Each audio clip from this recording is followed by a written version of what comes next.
Shahjahan Sheikh jail से सरकार को बता रहे हैं सारी जानकारी।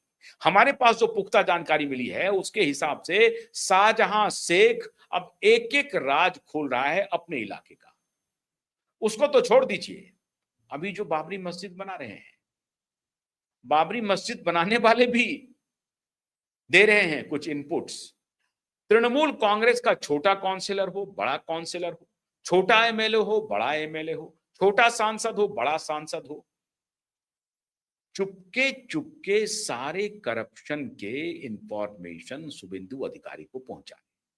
और शुभेंदु अधिकारी को इस करप्शन की सूचना लेने की आवश्यकता ही नहीं है, क्योंकि शुभेंदु अधिकारी तो तृणमूल कांग्रेस को सर से लेकर बाल तक जानते हैं, नस नस जानते हैं शुभेंदु अधिकारी। कहां कहां इन्होंने पाप का घड़ा भरा है, कहां उस पाप के घड़े को फोड़ना है, ये सब जानकारी शुभेंदु अधिकारी को है। तो शुभेंदु अधिकारी अभी शांति से बैठे नहीं हैं, लेकिन उनकी ये इच्छा जरूर होगी, टूट करके विधायक बीजेपी में ना आए कोई बात नहीं है, लेकिन तृणमूल कांग्रेस टूट जाए, खत्म हो जाए, तृणमूल कांग्रेस ममता बनर्जी के हाथ से चली जाए, ये शुभेंदु इंश्योर करेंगे। और जो नेत्री उनकी काफी करीब थी, डॉक्टर काकोली घोष दस्तीदार, आज काकोली घोष दस्तीदार तृणमूल कांग्रेस के जड़ में मट्ठा डाल रही है।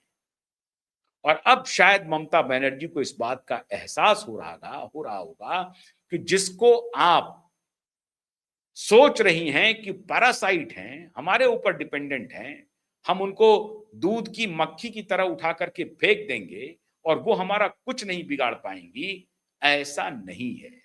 काकोली घोष दस्तीदार बहुत बड़ा खेल कर रही है मित्रों, पश्चिम बंगाल में बहुत बड़ा खेल, और अंदर अंदर कर रही है। वो अभी जो 50 विधायक होटल में मिले हैं और ये बागी जिनको निष्कासित किया गया है, उनकी मुलाकात में काकोली घोष दस्तीदार की बहुत बड़ी भूमिका है, क्योंकि काकोली घोष दस्तीदार खुले रूप में शुभेंदु अधिकारी की तारीफ कर रही हैं, खुले रूप में। उनको पूछा गया बकरीद के मौके पर, तो उन्होंने कहा कि यह कानून 1950 से है, जो अभी सरकार ने लागू किया है, यह कानून को लागू होना चाहिए, किसी भी सूरत में इस कानून को लागू होना चाहिए। काकोली घोष दस्तीदार अब पीछे नहीं हट रही है, काकोली घोष दस्तीदार सीधा सीधा अटैक कर रही हैं, लेकिन पर्दे के पीछे से। सभी विधायकों को पर्सनली फोन कर रही हैं, पर्सनली, और ये इंश्योर कर रही हैं कि ये जो तृणमूल कांग्रेस का फूल का निशान है, ये कैसे ममता और अभिषेक के हाथ से छीना जाए। काकोली घोष दस्तीदार ने जबरदस्त स्क्रिप्ट लिख दी। क्यों? क्योंकि काकोली घोष दस्तीदार एक सीनियर नेता है, 4 बार की सांसद है, और जो बाकी विधायक हैं उसमें कुछ तो सीनियर हैं लेकिन कुछ नए भी हैं। बहुत ज्यादा सिटिंग एमएलए के इन्होंने इस बार टिकट काट दिए थे, तो उसमें बहुत सारे नए एमएलए भी जीत करके आए हैं। वो सारे लोग काकोली घोष दस्तीदार को एक प्रकार से अपना नेता तो नहीं, लेकिन एक बड़ी बहन के रूप में उनको इज्जत करते हैं। हमारे पास जो सूचना है उसमें शुभेंदु अधिकारी काकोली घोष दस्तीदार के माध्यम से ये सारा प्रयोग करवा रहे हैं, डायरेक्ट नहीं कर रहे हैं। शुभेंदु अधिकारी के लोग हैं जो काम कर रहे हैं। अब समित दा भले ही कहें कि नहीं, भारतीय जनता पार्टी का तृणमूली कांग्रेसीकरण नहीं होने देंगे, वो अलग विषय है, वो लेंगे नहीं, लेकिन जैसा मैंने आपको कहा कि ये उनको घुटनों पर लाएंगे। पहले अभी वो खड़े हैं, उनको तोड़ेंगे, उनको बिना शर्त कहेंगे अगर आ सकते हो तो आ जाओ, और अभी कोई आवश्यकता है नहीं तुम्हारे आने की, तुम अपना पार्टी बनाना चाहते हो तो पार्टी बना लो। तो भारतीय जनता पार्टी चाहेगी कि एक कंट्रोल्ड अपोजिशन रहे, इंस्टेड ऑफ कम्युनिस्ट और कांग्रेस। ये जो नया तृणमूल है ये बीजेपी को सूट करेगा। खेल बड़ा तगड़ा चल रहा है, राजनीतिक शतरंज, राजनीति की विषाद शतरंज की जो विषाद बिछी है ना पश्चिम बंगाल में, वो बड़ा अद्भुत है। बीजेपी चाहती है कि वो एमएलए हमारे साथ नहीं आए, वो नया तृणमूल कांग्रेस बनकर के हमसे फाइट करे, मुकाबला करे, ताकि लोग जो तृणमूल से निराश होंगे, जो मेरी तरफ नहीं आ सकते हैं, वो कहीं कम्युनिस्ट की तरफ ना चला जाए और वो कहीं कांग्रेस में न चले जाए। इसीलिए वो एक सेफ पैसेज बना रहे हैं। गेम बड़ा तगड़ा है और ये आनन-फानन में हो रहा है। ये पहले से कोई ऐसी रणनीति नहीं थी।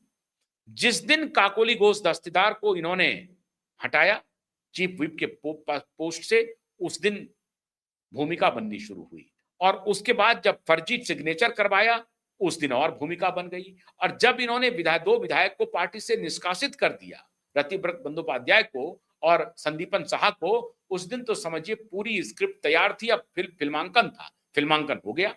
50 विधायक मिल लिए। अब मिल लिए तो उनको कहा गया कि भाई हमारे अंदर आने की जरूरत नहीं है, अपना फूल लेके आओ। तो उन्होंने खत लिख दिया स्पीकर को। अब स्पीकर देखेंगे कि अगर इनके पास 50 से अधिक की संख्या है तो वो कह देंगे कि हाँ भैया ये फूल आपका हो गया। और जब फूल आपका हो गया तो असली तृणमूल कांग्रेस हो गया रतिव्रत बंदोपाध्याय गुट का। अब रतिव्रत बंदोपाध्याय गुट कितना मजबूती से अभिषेक बनर्जी और ममता बनर्जी की जो मूल तृणमूल कांग्रेस है, उसको कितनी मजबूती से और कितने दिनों में ये करार कर दे, कह दे, घोषित करवा दे कि ये असली तृणमूल कांग्रेस नहीं है, असली तृणमूल कांग्रेस हम हैं। जनता के बीच में उनकी स्वीकार्यता होगी कि नहीं होगी, ये देखने वाली बात है।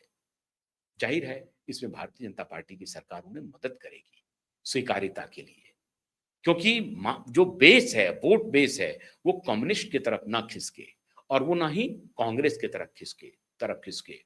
ये तृणमूल कांग्रेस उनके सामने एक कमजोर तृणमूल कांग्रेस भारतीय जनता पार्टी को सूट करेगा। आने वाले दिनों में पश्चिम बंगाल की राजनीति कई फोल्ड होगी और हर एक डेवलपमेंट पे हम आपको बताएंगे कि क्यों कम्युनिस्ट वहां पर दोबारा पनप नहीं पाएगी और क्यों कांग्रेस के लिए अभी और दूर की कौड़ी है और जो नई तृणमूल कांग्रेस है उसकी स्वीकार्यता जनता के बीच में बनेगी कि नहीं बनेगी। लेकिन ममता बनर्जी के हाथ से मूल भी गया, फूल भी गया, निशान भी गया, पहचान भी गई। ममता और अभिषेक कहीं के नहीं रहे, ठाकरे से भी बदतर हालात में पहुंच गए हैं। बहुत बहुत शुक्रिया। नमस्कार।